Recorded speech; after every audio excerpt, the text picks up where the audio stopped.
আসসালামু আলাইকুম ওয়া রাহমাতুল্লাহি ওয়া বারাকাতুহু।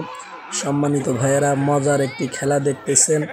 50 বছরের উপরে যেই সমস্ত মুরব্বীদের বয়স, সেই সমস্ত মুরব্বীরা এই ফুটবল খেলা এরকম মাইকে রেফারি বলে দিয়েছে যে যে কোনোভাবে একটি গোল দিতে হবে। তারা অনেক সময় ভরে এই খেলাটা খেলছে, কিন্তু কোনো দলই গোল দিতে পারে নাই। এই জন্য বলে দেওয়া হয়েছে যে কোনোভাবে একটি গোল। এই জন্য মুরব্বীরা দেখতেছেন কীরকম হাত দিয়ে বল ধরে কিভাবে গোল দেওয়ার জন্য চেষ্টা করতেছে, খুব পারাপারি করতেছে। দেখতেছেন একবারে বলের উপর একজন বসে গেছে, আবার বাহির থেকে একজন একটি বল ডেল দিয়েছে, দেখছেন যে নিয়ে যাইতেছে।